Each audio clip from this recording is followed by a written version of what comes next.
right, so now we're coming into this segment. We're coming into this segment of how to increase your cash flow. How many of you guys would love to increase your cash flow?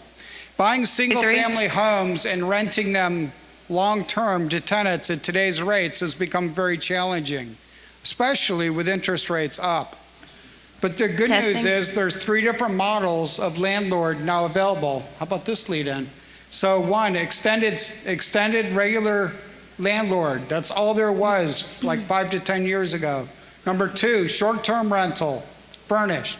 Number 3, corporate, 30-day minimum.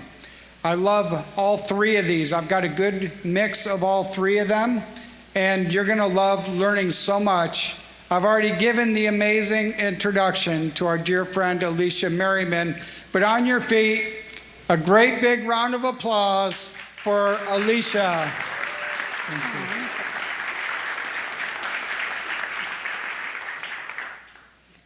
Well, hello, beautiful Richmond. I absolutely adore Dealmaker. As Jim said, it lovingly changed my life in a lot of ways, and I'm honored to be here, you guys.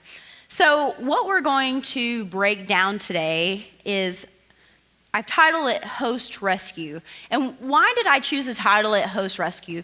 Because those short-term and mid-term rental hosts who come to me with, normally it's between their 3rd and their 5th property, they're absolutely drowning and they don't know how to get out of the rat race.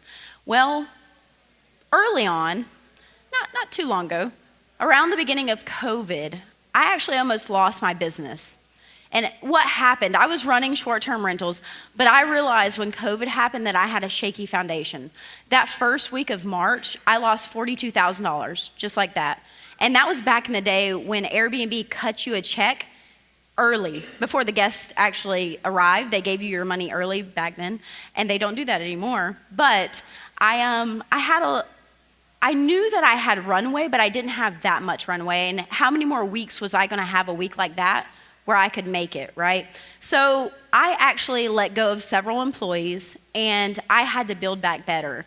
And the way I did that was I leaned into automation, systems, procedures, and artificial intelligence. And I did it before it was cool, before the whole ChatGPT thing came out.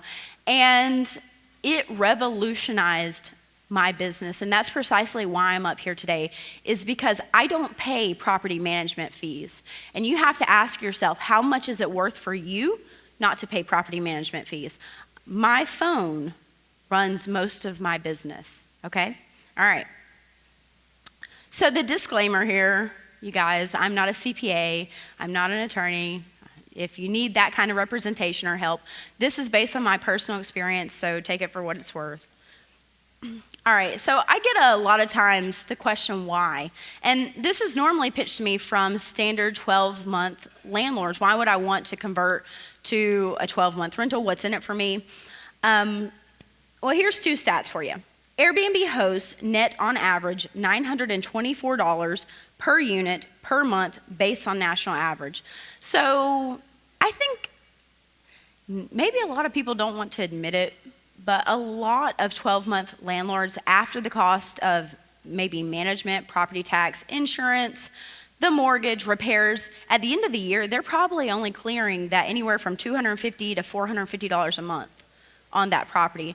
What's not uncommon for short-term rental owners to quadruple that, right? It's not very hard to do, and that's the appeal, right? The bottom line. So another stat, the average earnings per unique stay host was $9,600 per month in 2021, and that's from AirDNA News, which is an outlet sponsored by Airbnb. So almost $10,000 a month. If you think about that, that's only that $300 a night, give or take, marker. How many of you guys have went down to the beach and happily paid $300 a night? Now, what is a unique stay? Well, it's a little bit different of a Airbnb experience. It's going to be things like yurts, tiny houses, a reason to be there. Maybe it's linked directly to a state park, right? Those are, just as a little side note, state parks are the best performing unique experience properties. within about a 20-minute drive of those state parks.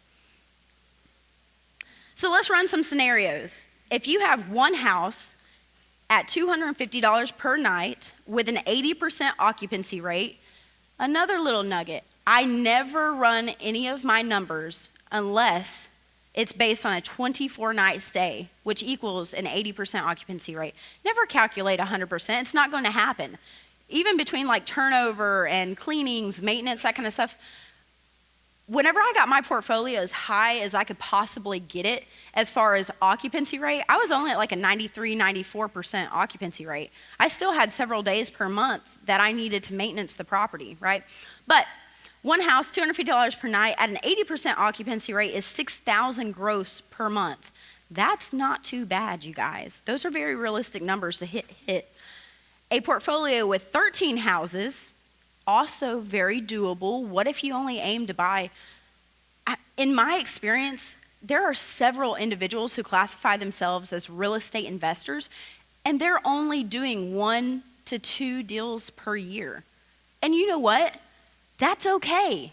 That is okay to put yourself in that category as a real estate investor, and you're not doing like massive volumes like the things that you see on social media. It's totally acceptable. But if you just bought 1 or 2 per year as a short-term rental, and those were only yielding, so they're in moderate areas, right? Class B areas, maybe B minus, you're making $77 a night.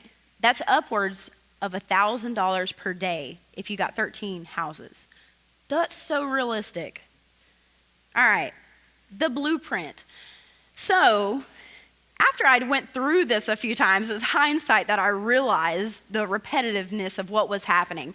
But normally, you get the lead gen, you get the acquisition, right? So you get a motivated seller. I still buy all my properties with equity in them. I make sure that the numbers work as a standard rental in case something happens, even if that's as far as like legislative changes in the city or whatever, furnishing them.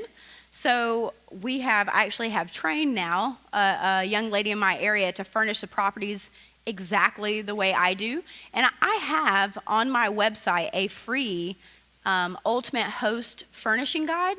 It's available there, so you guys are welcome to grab that. I think it's like 7 or 8 pages, but it's exactly what we put in our properties. Local marketing, travel channel marketing, travel channels. Those are also referred to as OTAs, online travel agencies, and those are things like Airbnb, VRBO, Booking.com, right? Agoda, systems. Now that's the pillar that really changed my life. It revolutionized the way that my business was run, and it made it have longevity. I wasn't burning out because I put those systems in place. Business-to-business marketing, what does that look like? That looks like me partnering with Boeing, and maybe Boeing has 40 contractors coming into town, right? That's massively beneficial. And then leaning out. Where am I oozing money that doesn't have to be spent? Maybe I could take the same expenses I spend otherwise and put them on a credit card and get points back, right? And just being a good steward of that new account, of course. 4 pillars. So most people go through this type of growth, the Kickstarter, and I have lovingly classified this as survival mode.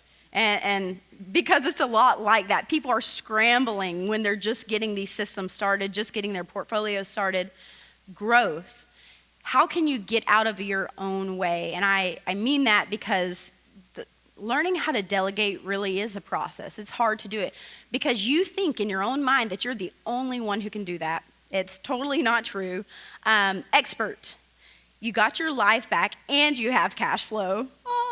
Right? I see you smiling because it feels good. It's like you stepped out of that, right?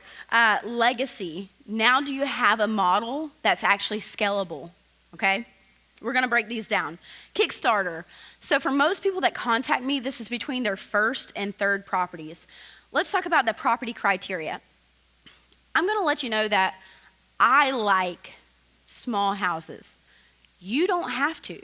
It's perfectly acceptable, and I have friends that only do gigantic houses, like anywhere from like 6, 7, 8 bedrooms and larger, and they're wanting to welcome wedding parties, his side will stay there, or her side of the family will stay there, all in one property. And I understand that. But for me, my target market is solo travelers, business executives, couples, and millennials, right? I like the small houses because who's going to throw a party at a one-bedroom house? No one. I've noticed that those target markets, they take really good care of my property. A question to ask yourself whenever you're looking at this property is, would a woman walk down the street at night, right? Forget the whole what class is it in. Get there at night and ask yourself that question. If it's a no, you will not do well at that property. And here's why I say that. When they booked on Airbnb because it had beautiful pictures on the inside and they pull up and they're scared to get out of the car, they will cancel it before they get out of the car. They don't even have to. So feeling safe matters, okay? The age of the home. So I hate to say it, but yes, we've had properties that we've fully gutted, fully remodeled, but it is the older homes that we still get calls from. And on that, if you're actually vetting this property to purchase it from the seller, if it's like a duplex or even a single family home, ask them for their handyman's contact. Call him and ask how many times he's there. How often does he show up at that property? Me and my brother, we called about a 5-unit, and we learned that the maintenance man essentially had like a cot set up in the back. He like lived there almost, like he was there all the time. And we're like, we'll skip on that one, right? Amenities. So, Wendy, you proved this to me. Amenities are nice, and I think that they help push your listing. Let's say if there's like a yoga shop or a coffee shop or a yoga studio, and those things close by, that's so helpful. But it's not necessary. So Wendy has some non-destination properties that perform really, really well. Since then, I've done several one-on-one consultations where I have vetted properties, and I am just astounded at how well they do in the middle of nowhere. So, amenities are nice, but they're not required. Clean, but not necessarily updated. So your property does not have to have granite, right? But what does matter is that the baseboards have really clean caulk lines, right? You're looking for a hospitality level of clean, which means you're really focusing in on clean bedding and how it's tucked, right? Letting it be a presentation of how well the property was cared for. Are the corners of the rooms clean, right? Swept well, mopped well. So some things to pay attention to. Income potential. So one way that you can vet your properties is to use airdna.co. If you log on to AirDNA, go to the left-hand side, come on down, there's a little tab that says invest. You can use they call it a rentalizer tool, and they've trademarked that. But essentially, it's an Airbnb calculator. Now, I will challenge you to take its number, but scroll down a little bit and eliminate any properties that don't meet your similar criteria. So maybe they're in your area, but if you've got a single family home and in that search criteria there's a yurt or a Crusader bus that was converted into a house, you're not on the same level. So eliminate that one from the potential criteria. But vet that number that they give you for the average daily rate off of an 80% occupancy. And what is that? That's 24 nights, right? Deal check. I have a 4-quadrant page on my website. It's called Deal Check. And essentially, you can take all of your estimates and plug them into this calculator, and you're going to come up with a total down at the bottom.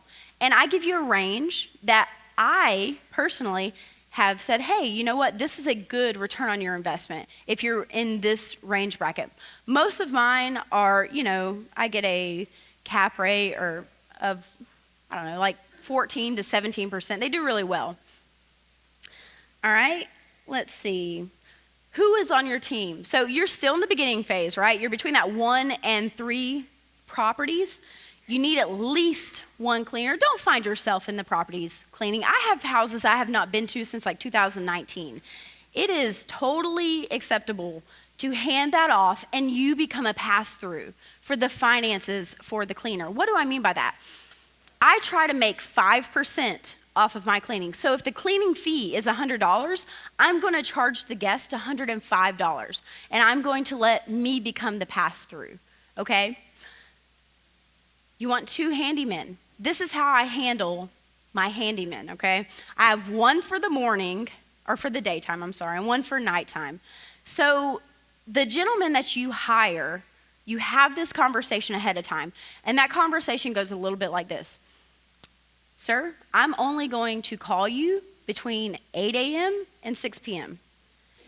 You personally are choosing this handyman because he brings his own tools, he shows up on time, he's well-spoken. I know I'm explaining a unicorn in the contracting world, but no, you are looking for a very diplomatic, well-spoken, clean-cut person, probably the head of a crew, right? The contract manager.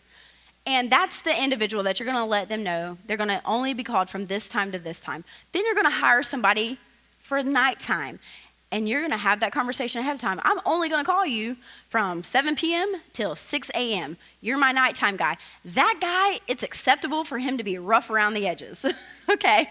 And I say that because if you don't let them know their positions of why you would call ahead of time, then they feel kind of taken back when they get that phone call.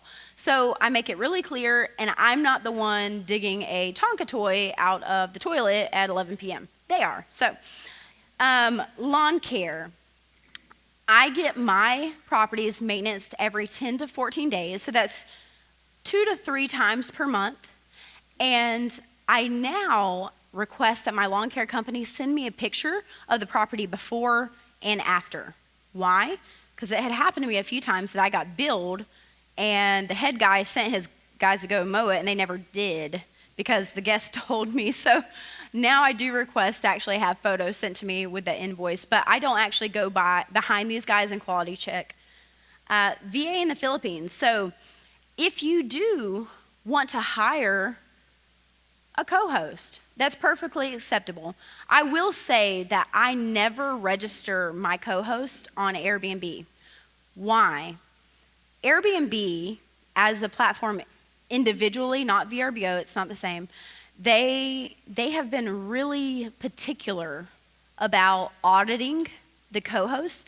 And if the co-host has a history of any kind of wrongdoing with Airbnb or just in general, sometimes they will shut down the host account, which is really, really scary.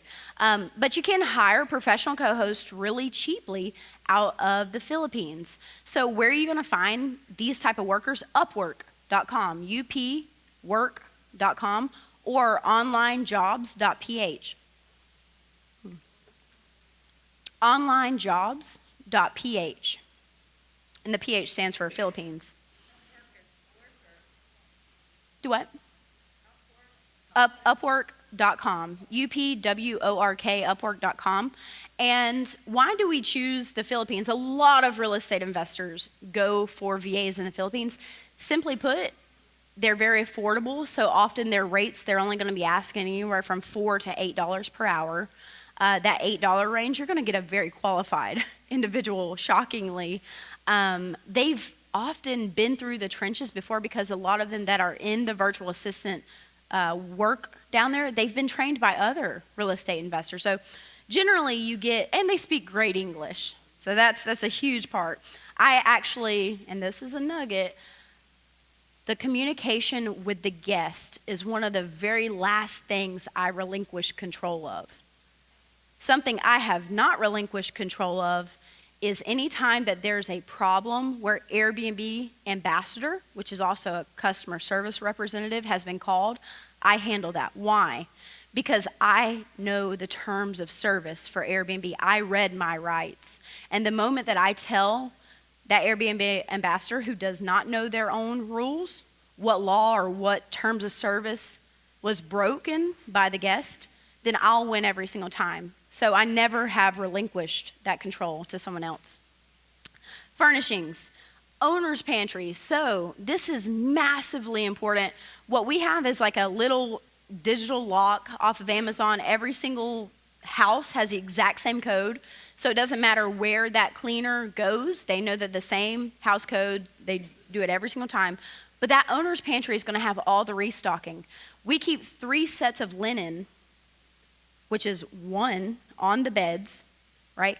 1 as next turnover, and then 1 set of linens as an emergency. In case that cleaner in between wasn't able to actually wash the linen, there are 3 sets of linens at our property at all time. 2 in the owner's pantry, 1 on the bed. And what do I mean by linens? I mean the pillows, the sheets, duvet covers, towels, wash rags, and the makeup towels, right? And our makeup towels are always black. We order them. Everything else is white except for the makeup towels.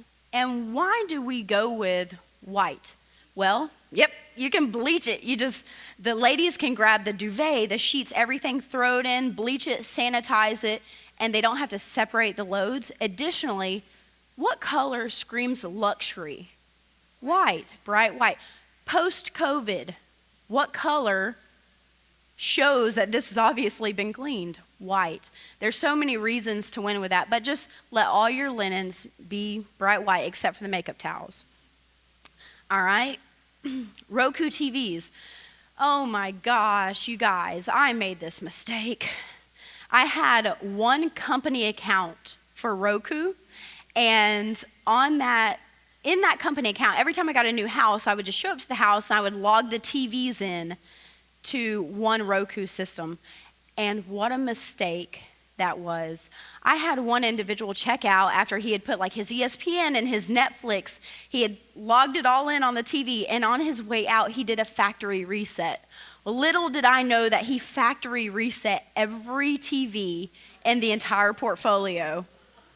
You know what that meant? So now I'm calling everybody. They're like, we're missing our shows. And I'm like, well, I have to come over and reset up the TV. Well, they're like, you can't come over. I got to clean, or I got to be at work. Or it was just such a headache to get with everyone for me to go back and reset up the TVs. How do I handle that today? Every single house gets its own Gmail account. If it's 123 Main Street, all of a sudden we have 123 Main Street at gmail.com. The moment that we buy that house, it instantly gets the new lock code gets sent to that email address. Additionally, the before pictures of that property, if we need it for the portfolio, get sent to that email address.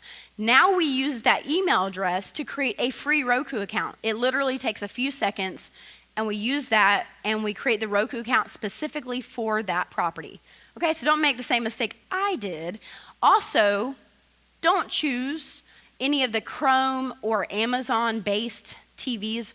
Roku, smart TVs, 4K, they're really cheap, very affordable. Why do I say that? Smart millennials can hack your Amazon account. Ask me how I know. They can hack that TV and get in your Amazon account, so be careful. Duvets, it means a lot for your cleaners to actually be able to zip off those comforters. Instead of having like a dense comforter that has to be washed every time, that it's still wet, it's damp when the guests arrive. So having the duvets is a huge deal. They can just unzip it and throw it in the washing machine and swap it out, right? They're moving on with their lives, not having to wait on a comforter to dry. Optimizing your online listing. So to actually trigger Airbnb, VRBO, that you can be considered what's called an active host. And how do you do that? You can log in, it's a simple application on your phone. You log into the calendar once per day. That triggers Airbnb that you are an active host. You're on their platform every single day. What does that do for you?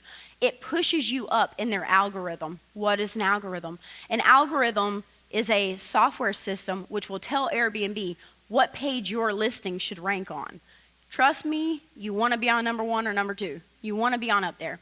So add picture captions. And I know that sounds silly, but those picture captions are meta tagged. What do I mean by meta tagged? That means that it is searchable. So if that is a photo of a hot tub and you make a blanket statement about hot tub, all of a sudden if someone is searching online for you, that is a searchable term on that picture caption. I didn't realize that for a long time. I thought it was only in the listing description what was searchable. That's not true. So, and do yourself a favor, don't put something obvious in the picture caption just to state it. So if it's a picture of your living room, maybe say high-speed Google Fiber internet in the living room. If it's a picture of a patio, say mosquito-controlled patio, right? If it's a picture of the master bedroom, say memory foam mattress. By the way, our mattresses that we choose, which also we got this from hospitality, is a 12-inch memory foam mattress. If you have to, you can choose the 10-inch. But as far as like polls go and voting, the 12-inch memory foam mattress is one. So, and how people sleep in your properties really, really makes a big difference. So, Rank Breeze, you guys can see that up there. Rank Breeze is it's just a piece of software. It's a website, okay? And I subscribe to it, and as quickly as I subscribe to it, I cancel my subscription. And that sounds so bad, but I essentially get on there, I upload my property, I collect their data, and then I delete my account with them. But what am I looking for? If you're actually on Rank Breeze, in the top right-hand corner, there's something called a optimization hub. And you click on that little optimization hub, and they're going to give you a laundry list of top keywords for your area. And now, Rank Breeze is a data aggregator. What does that mean? Data aggregators, and we're going to see several of them, they pull data not from like a zip code. They pull it supply and demand based on a communal level, that little inner community. And Rank Breeze will pull all the top keywords for your community for you. Now, what do I do with that information? I copy all those keywords out and I put them in the very bottom of my listing description. And I let the guests know that the following tag words are for SEO, search engine optimization purposes only, and that nothing below is to be representation of the listing description above. All I'm doing is triggering their traffic to come to my house. I know. And look, after you do it, so I just took over 2 furnished rentals that were regular rentals for my brother, and his were listed on the 17th and 16th page. I did this, and in 4 days, I was on page 2. Yep, so it's massively beneficial. Just from that one thing, collect all the searchable words and plug them into your listing description.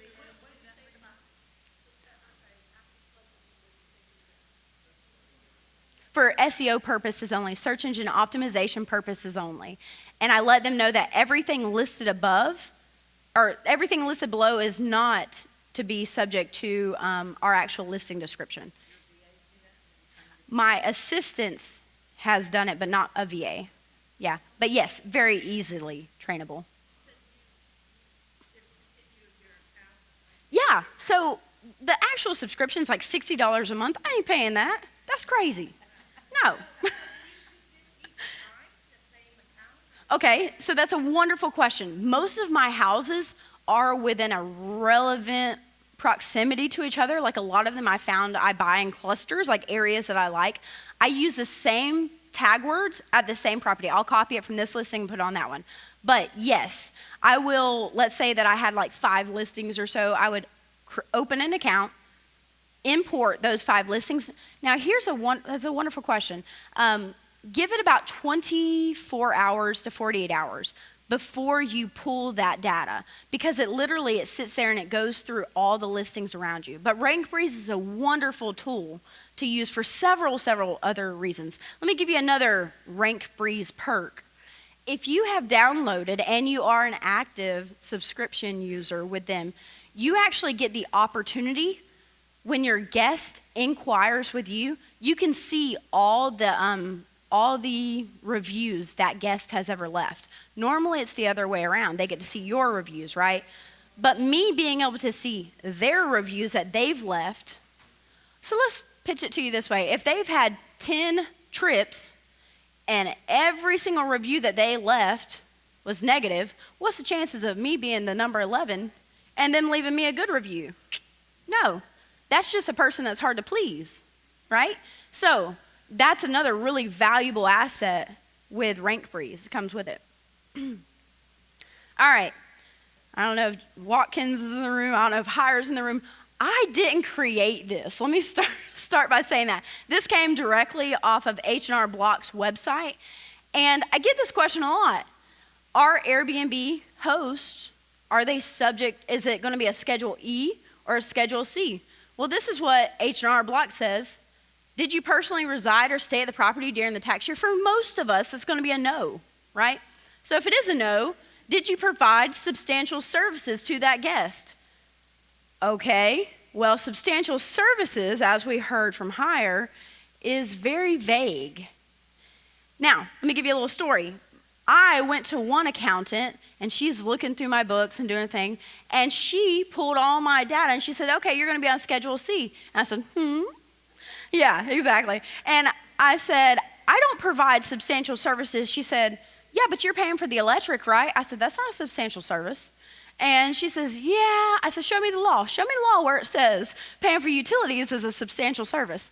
Anyways, that conversation boiled down like this. I went to another accountant. I showed them everything. And she said, the next accountant said Schedule E. I said, well, you're not the accountant for me, and you are the accountant for me. And that's how it went. So all in all, yes, you can be a Schedule E. All right, so let's talk about target markets. We briefly touched on this, but take a picture of this, you guys. Learn who your target market is in your community. You can do that in most cases by just vetting the neighborhood Airbnbs. You can see who they're trying to attract. Like, are there a lot of handicap accessible properties in the area, right? So now they're leaning towards retirees and solo couples traveling, right? But vacationers, graduate students, retirees, home builders. Now for us, because in Huntsville, Alabama, that's where I'm from, we have a massive amount of development happening. In fact, my appraiser told me that there are 900 more jobs starting in the next 6 months than all available houses on the MLS. Whoa. So we are growing rapidly, but those home builder clients, most of the time, the stipulation is they have to sell their house before they can buy and move into their new house. Well, they need a place to go in that middle ground, and I'm the person, right? Refinery workers, military, business travelers, insurance. Ooh, I love insurance. And you know why? I'm not saying, just read through the lines. They will pay top dollars. I don't know did you say? Yeah, it doesn't matter. It doesn't matter what price you throw out there.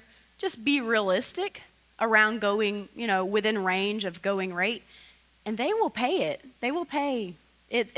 I love insurance because essentially the client, you're going to get paid. And in most cases, they take great care of the property, right? Their insurance company is on the hook. Traveling nurses. So you can find traveling nurses by using websites like furnishedfinder.com. You can find traveling nurses by going to, I think they call it travelinggypsies.com. Have you ever heard of that one, Traveling Gypsies? Right? There's a whole plethora of how to target market traveling nurses. Entertainment industry workers. I'll tell you, I had someone book, and he said, well, we love the place and we'd love to have this reservation, but we're going to have to get you to sign a marketing release. I was like, I got to sign a marketing release. And all of a sudden, they told me that they were an exotic film company. And I was like, not at my house. No. There is good publicity and bad publicity. And yeah, I wasn't playing ball. So, 12-inch memory foam. Got to buy a new one, right? Exactly. So on this, you guys, I will say that post-COVID, since COVID has happened, a lot of millennials have started to, that 20, 30 range, they have started to be my clients who are actually booking. Why? Well, no more golden handcuffs. They're not tethered to their W-2s anymore. They don't have to be there. With the advancements in technology and Zoom and everything else, they are traveling, and they're several of them are choosing to have pets as opposed to children. And so allowing pets is 90% preferred in the Airbnb algorithm. So just by not allowing pets, there's a good chance you're not going to end up on that page 1, depending on how many listings are in your city. Okay, so consider allowing pets. I don't like it. I don't like it at all. I've had people come to and stay at my house with a pony. A pony. It is Alabama. I'll give them that, Alabama. Still unacceptable. There was sweet feed and poos everywhere. It was not good. In the house. Yeah, Wendy knows. It was ridiculous. Anyways, on your target market, I will tell you, do not accept staycations, one-night staycations. That's a warning. Those people are not going to care for your property. They're going to have a big party.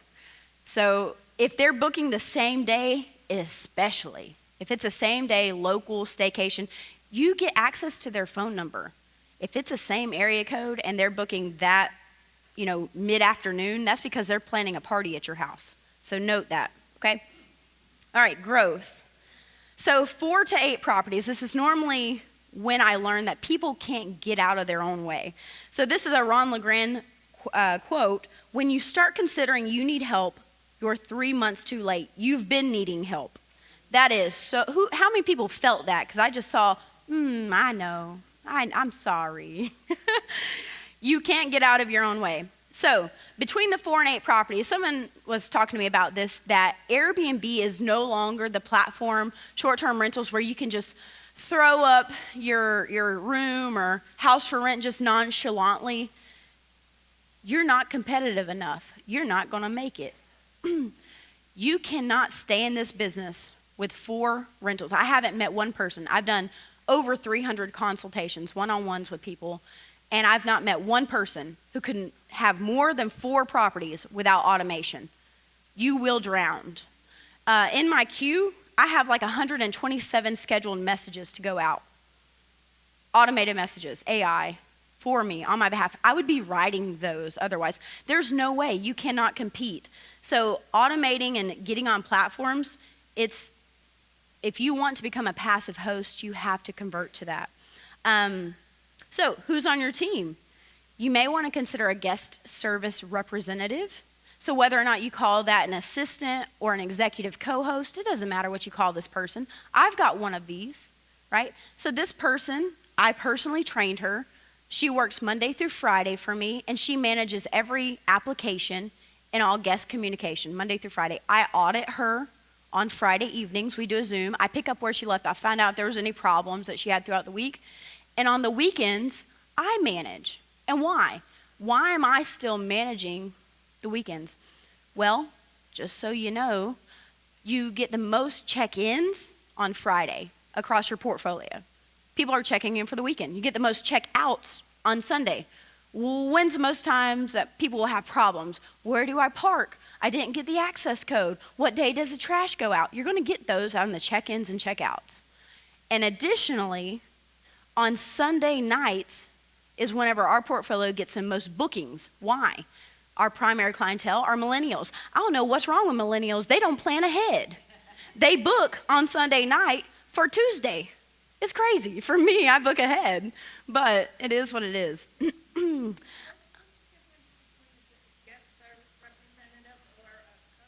Nothing. It's what you call them.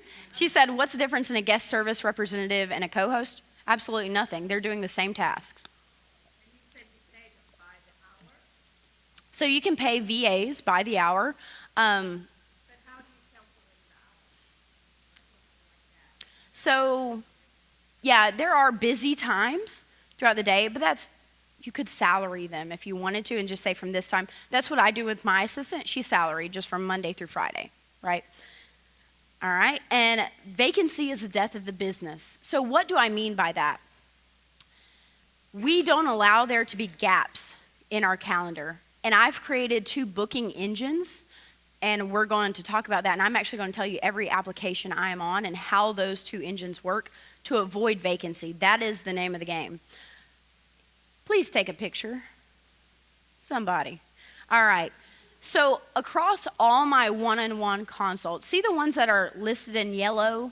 I've highlighted those because I've learned that if you only If you are only on those 7, there is a good chance you can avoid vacancy, okay? Now, some people, they get to narrow that down just to 6 different booking platforms by eliminating furnish finders, because maybe their target market is not traveling nurses, right? But so local channels are going to be sites like Facebook Marketplace, Zillow, Apartments.com, and Furnish Finder. Your online travel agencies, your most popular ones are Airbnb, VRBO, and Booking.com. You guys, I kind of hate to even promote Airbnb. As a company, they are not host friendly. And as a host, you really have to defend yourself a lot. So note to self, read the terms of service and learn your rights, number 1. Number 2, just know that that is your property. It is yours to choose who gets to stay there, okay? The control is not in their hands. They're a glorified checkout window, no different than Uber, okay? They do not own any of these houses. So sometimes it's easy to put them in control and look to them to solve your problems when they arise. That's not their job. You handle your problems, okay? But business to business and direct booking. So home builders, traveling nurses, military, displaced housing such as insurance, right? People who pipes have busted, their house burned down, temporary housing directory. These are all sites and ways, opportunities to find that direct booking. Now, there are direct booking platforms where you can do a website build out, right? We're going to show you some of those. All right, so becoming an expert, and I lovingly refer to this as somebody who has 9+ properties. And that's somebody who's really been through the trenches. They've learned a lot about short-term rentals. They're probably pushing 300+ stays, right? They've done quite a bit by the time they've got to 9 properties. These people generally, they buy outside of their local areas. And they do that specifically based on the calculation. What are they using? There's a, someone help me out if I can't remember it. There's a website called, it's like RUBBU, Rabu. Yeah, Rabu. I thought that was it, RABBU. That is another data aggregator site that you can use in conjunction with AirDNA to find out how much you're going to make per night. RABBU, okay? But they're going to buy their properties simply based off of the numbers. So if that means going to the beach or going to the mountains or whatever area that looks like. Now, if you're going to do this, I'm going to highly suggest that the first one that you buy outside of your own backyard, let it be within a weekend's drive. What does that mean? Normally, that's going to be between 5 and 7 hours away so that you can still go there. You're going to have to check on this property, right? So ideally, don't be brave right out the gate. And I have a mentor where he lives in the UK and every single one of his properties has 150 properties in Canada. He's never been to one of them. Blows my mind. Yeah. Unique stay experiences. So what if you're in an area where you actually can't do short-term rentals?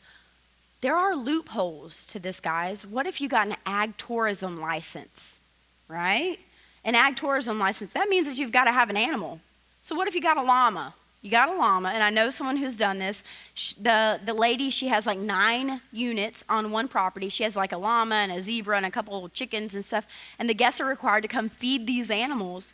But that ag tourism license allows her to have the short-term rentals. So it's more classification as like an event venue as opposed to short-term rentals. So there are loopholes in the system to getting around these things. Also, for zoning, your zone might allow temporary housing, right?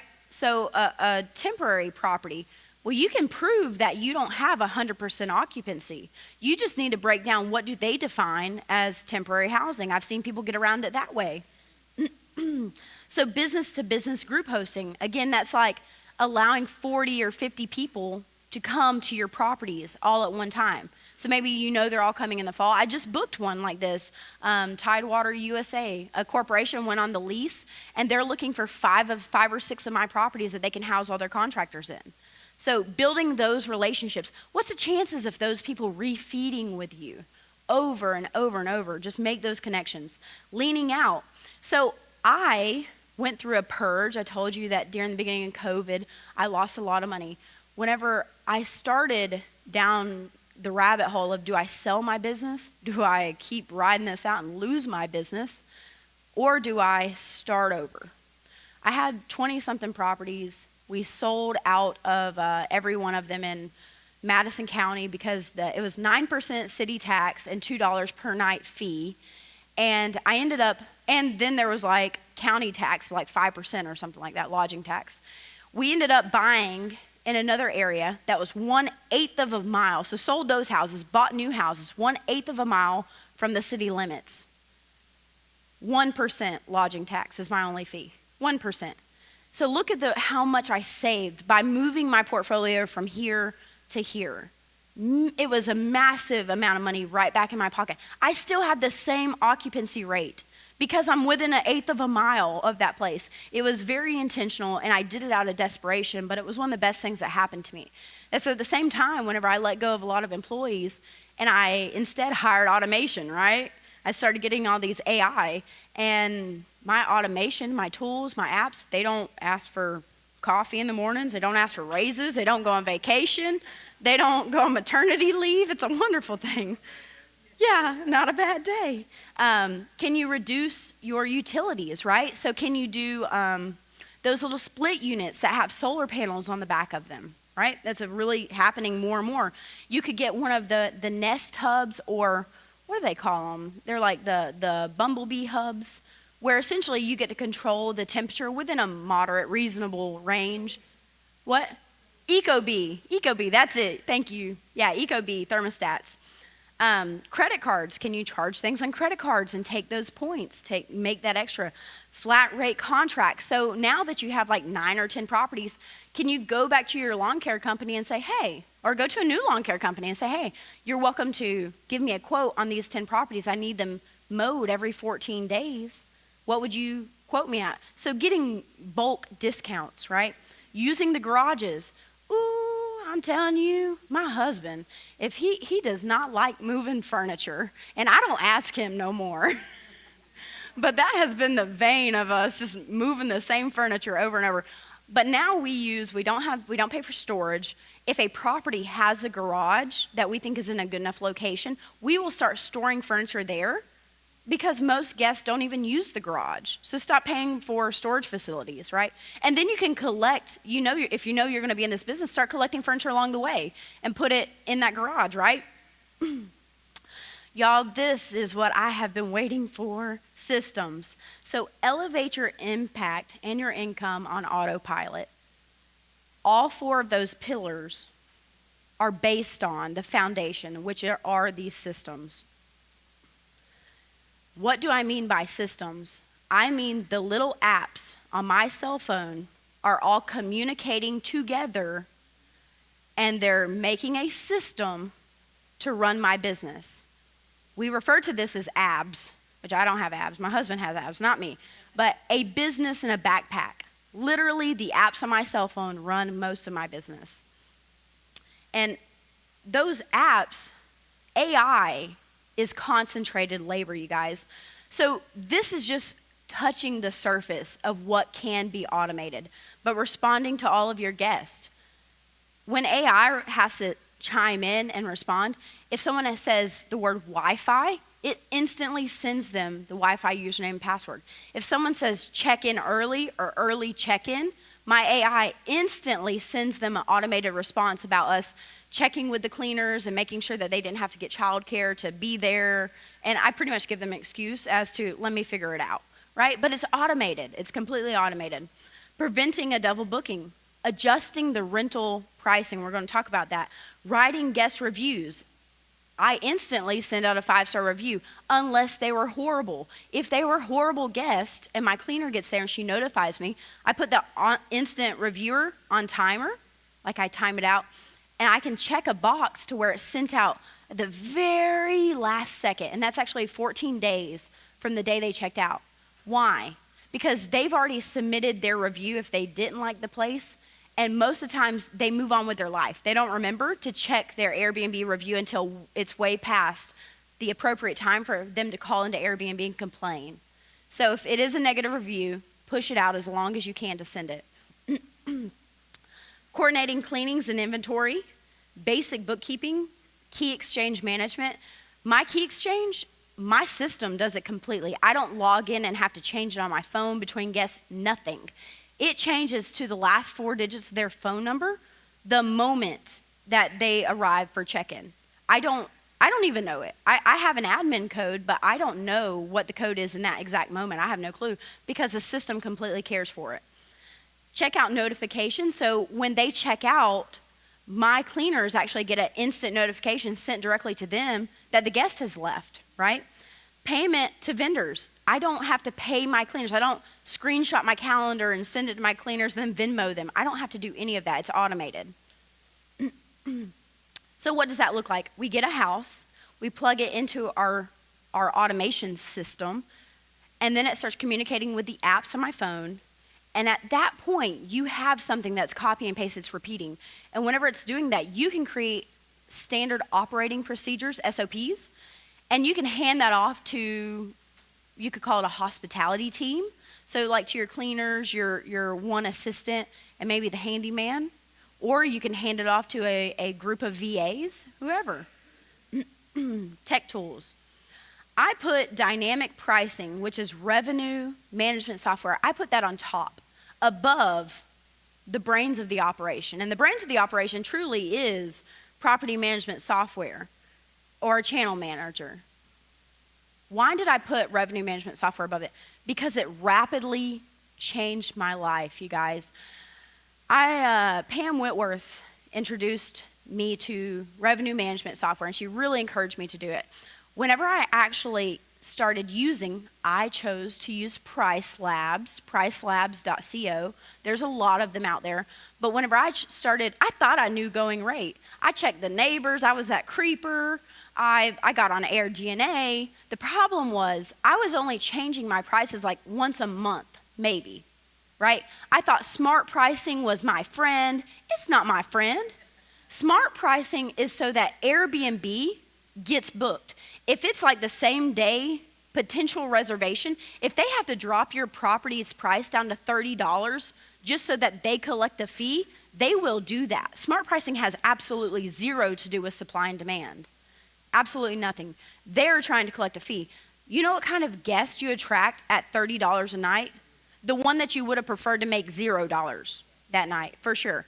So whenever I started using pricelabs.co, I realized that I was leaving about $20 to $30 per night on the table every night for the month. That equated to anywhere from like $800 to $1,000 per property per month. I started making about $10,000 more from buying this $18 piece of software. $18 a month gave me $10,000 a month. I kicked myself for not doing it sooner, and will $10,000 change your life a month? I think for most people it would. It changed my family's life because we didn't have that income prior. Channel management. So this is often referred to as an API, but it is the brains of the operation. It's how all these other pieces of software can communicate. It all comes into this API or channel manager, okay? Cleaning, so cleaning and reservations, lists, auto payments. My cleaners do my inventory. My cleaners have to check off a checklist before they can complete cleaning. When they hit the complete cleaning button, it issues them payment automatically. My reservations, when someone books, that checkout of that booking comes in, a calendar gets sent to them instantly, and whoever picks it first. Of course, I get to pick, which properties go to which cleaners, but that information goes out to them automatically. I don't have to manage that. Background screening, yes, that's something I hear from 12-month landlords often. It's like, I want to be able to vet my tenant. Well, there are tools for that. Those tools exist. Noise level monitoring. So a minute software, it looks like a smoke alarm kind of in a house, but it measures the decimals in the room. It's not monitoring them. You don't get to hear what they say, but it is the moment that the decimals go over a certain level, you can pretty much assume that they're having music too loud at night or they're having a party. So you can send them a nice text message if they don't respond, send them a nice email, they don't respond, call them. Well, then do a courtesy call for a checkup by the police, right? Send a drive-by. Key exchange, automatic door codes, that's doable. Auto messaging. So StayFi is a company that collects their email address from them using your internet. What's the chances if people are visiting for, let's say, to see grandma, that they're going to be back twice a year? What if you take their information and redirect traffic back to them, redirect an ad to their email address saying, hey, we're offering discounts next month from this time for this amount. Now you're getting those as direct bookings, right? Pet screening. Let me tell you something about petscreener.com. That's the website where you can actually vet if that pet has bitten somebody. If you do this, if you vet pets for one person, do it for all people. That's how you're setting yourself up. If you just cherry pick the person who said, oh, I've got a ADA animal or whatever, if you cherry pick, you're in trouble because that's a fair housing violation. If it's your policy to do it for one, do it for all. And I think it's free, petscreener.com. Financial performance. A lot of people use Stessa, S-T-E-S-S-A, Stessa, and their channel manager or API can directly import that data where they can have all their metrics for operating expense, outgoing, P&Ls, everything can be done right there. All right, so this is a one-time setup, and that setup is the hard part.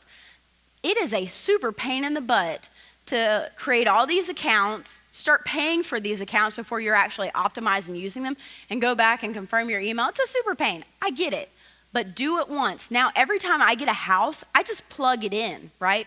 But we have, what did I say was the death of this business? Vacancy. How do I avoid vacancy? I have two marketing engines, two booking engines. One is for 28 days plus, which is considered your midterm or corporate rentals. And I define that as anything that's 29 days and more. Why? Because that's when tenant landlord law is enacted in the state of Alabama. So anything that's 28 days and less is in my short-term reservations. But I have two booking engines, and I avoid vacancy this way. This is the best slide in this PowerPoint. If you get nothing else, take this away. I did not tell people a peep about this for 4 years. Okay? He who markets is he who wins. These are the basic outline. If you want to get to this level of automation, these are the basic tools that you need. If you're on Airbnb, VRBO, as a short-term rental, it's one house. The house is furnished the same. So whether or not you're welcoming these people or whether or not you're welcoming these people, you're offering them nothing else. So why don't you advertise yourself to both crowds? The goal is to avoid vacancy. What do most of my houses look like? Mine are just furnished rentals. I don't say, oh, these are only short-term, these are only corporate. No. I'm going to have one house furnished, one calendar. I'm looking to accept 3 to 4 midterm reservations, larger reservations, right? So now I've taken 4 reservations at 30 to 90 days, plugged them into this calendar for the year. Those gaps between those big reservations, boom, go over to my short-term reservation list. I'm going to fill in the gaps with short-term reservations. That's how it works, you guys. So Airbnb, VRBO, hospitable, that's the brains of the operation. Sledge encode, those are locks. Sledge encode door locks. Those specifically, don't just get any Sledge or Sledge Smart, whatever. It has to say ENCODE if you want it to talk to your software instantly and you not have to update it, okay? You not have to change the code between guests. That's the key part. Turnover B&B, that's my cleaning software. They call it Turno now, but Turnover B&B, that's what all my cleaners use. Price Labs, that's my revenue management software. It instantly adjusts the price every 15 minutes. So what does that mean? As a data aggregator, when my neighbor gets booked, my price goes up. When the communal civic center gets a concert, my price goes up. When that concert cancels, my price goes down. You couldn't pay a good employee to sit there every 15 minutes monitoring all this data and changing your price. You couldn't do it. It's impossible. But I'm telling you, these things are good. MailChimp, so redirecting traffic and getting those direct bookings, sending out email campaigns. Email campaigns work. Stessa, revenue management. What are your metrics, right? So booking channel, so for your 28-day plus reservations, we're on all the ones that we talked about, except for we didn't mention a Google business page. Where's Tony? Is Tony in here? Kenny and Tony? Oh, they were in here. But Tony asked me yesterday, he said, I think it was Tony, that how much was my traffic on my Google business page? I get about 2,000 visitors a month. Yep, 200 of those contact me. Yes, not many book. I'd say about 3 or 4 from the Google business page. The one who contacted me this month, that was a $30,000 reservation. I'll take that. I'll take 3 of those, whatever, you know. Lodgify, that's their booking site. Hospitable, Sledging Code, these are all similar. So you're not paying for 2 separate accounts. You're just using the same account for 2 different booking engines. All right, legacy. This is that last pillar that we talked about. So let's say that you built that portfolio of 7 to 14 houses. Why did I pick 14? Because it's at the 15th through the 23rd property is where I can tell that one manager starts to get stressed. So I'm capping it. That's not to say that some people can't handle more. Our project manager, he's here, Jaden. He's a young guy, right before 20. He can manage like 15 flips, but most project managers can only do 4. Okay, so he's unique. But this person ideally has 7 to 14 houses that they manage, and you've handed off this model. All you had to do was create the accounts, create that portfolio of 14 houses, and come over here and do it again and hire a new manager, keeping all the same applications running. It's so easy. At this point, I'm managing mine, my brother's, it's not hard, and I don't do a lot. So, all right. In 2023, I hear this a lot, like how do you build portfolios and build legacy, right? Subject twos are a gigantic opportunity right now. If you do not know what a subject to is, you need to look it up or talk to Watson because there are massive opportunities in the market. Buy or refinance with equity partners. What do I mean by that? If you are looking to hold a house long term, how many private lenders are in the room? Please hold up your arms. For all of you investors or newbies, I hate that word because I was one of those and offended me. But for everyone who just started, I thought that finding private lenders was like finding a golden unicorn. It didn't happen. What I didn't realize was I was the golden unicorn. I was the flipper. I was the boots on the ground. I was the manager, and they desperately needed me to deploy their funds properly. I was the unicorn. With that being said, you could find one of these private lenders in the room, one of these hard money lenders in the room. What's the chances that you went to them with a good deal and you said, let's be equity partners. Let's hold this house for 10 or 15 years. I'll give the lender a percentage of rents every month. And whenever we do decide to sell it down the pipeline, let's split the equity 50-50. How many of you private lenders would consider that deal? Raise your hands. Look at that. So 50% equity partner and a portion of rents. Wasn't your goal as an early investor just to make cash flow? Most people, whenever I talk to them, I realize that their golden number, they want to make $10,000 a month to quit their job. That's the number. They're like, $10,000 a month, I quit my job. That is doable. If you have just a few of these short-term rentals, Chris got one of his houses is making $5,000 or $6,000 a month. It's a 4-bedroom house in middle of nowhere, Alabama. Yet, it was a good deal though, wasn't it? Yeah. Scoop up your deals with apartment complexes. So you can build legacy.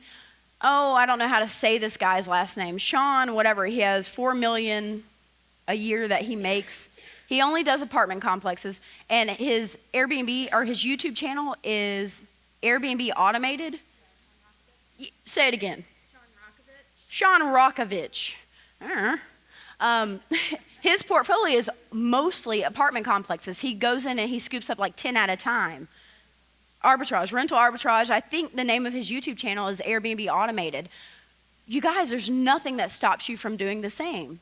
right? Now, I will say, if you're doing that, you need to put with the apartment complex a do not compete in your original contract. Why? When they see you doing extremely well, which they will cancel your lease as soon as they can and start doing the same thing. So put in a do not compete, right? Or however you want to word that. Try to let them know that that's what you're trying to avoid. Additionally, I have in the past delayed my rent due. So I'll tell them, hey, it takes me 45 days to get one of these properties furnished, up and running. I'm not going to be making anything. For us to do this deal, then I need to stagger these, right? I need the first 30 to 45 days rent-free where I don't pay you anything. So I can get them. So many people will do that. Or make an exchange. Say, if I pay no rents, can we paint the place instead of you painting it? Make an exchange, right? So that's how you can build portfolios. Every deal you attempt to do, have a first right of refusal. Let's say it's a master lease. There's nothing that stops you from putting a first right of refusal in that master lease, okay? Of course you can remove it. Or let's say it was a flip. On your flips that you've completely rehabbed and you'd love to have that property back, at the selling table, put in a first right of refusal, you guys, or an option. See Bill Cook for that, right? Thinking bigger, we're getting towards the end here. Let your business be your product. What do I mean by that? Me and my brother, we bought a triplex together and we put it in its own LLC, and it got its own handles. It got its own Airbnb account. It is completely set up. The rent rolls of this particular triplex, actually Tom Berry holds the note on it. Sorry, Tom. But the rent rolls are anywhere between $6,000 and $9,000 a month, right? So this property is performing extremely well. There's nothing that stops us from actually taking that property and selling the entire portfolio, selling the LLC, the deed, the positive accounts, right? These accounts are already seasoned, the rent rolls, everything. We would get way more by selling that property as a business. Now, was I making money along the way? Absolutely. Did I buy it with equity in it? Absolutely. And because I collected all the social handles and I started building up a reputation for this property alone, I can sell that as an operating business. I can rinse and repeat.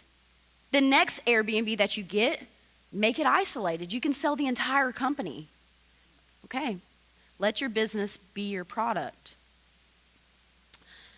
I always tell this to clients who come to me, because most of the people that I'm truly able to help, they're between that third and sixth property in their portfolio. They're overwhelmed.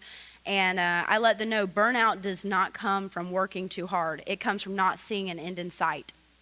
And it is so, so true, you guys. You have to be able to see that. And automation is what fixed it for me. Again, my name's Alisha Merriman. Feel free to scan this. This goes directly back to my website. I am offering a beginner's class. So any of you who are that first property to the fourth property, if that's your range, you would benefit from this class. It's $49. You can find the link on my website. And I actually had someone book it. I don't even know, people scouring the internet. Someone booked my class before I even posted it anywhere. I'm like, how do you find that random? Yeah, exactly. And those two people, that's who I work for, those people. That's my beautiful baby and my husband. Jessica.homeresurrection@gmail.com. That's my assistant. If you have questions for us or need something, send us an email and we will get back to you this coming up week, okay? Jessica will handle that and get all those to me. That's it, Jim. Oh, I'm sorry. Woo! He's there for you, Alisha. Thank you.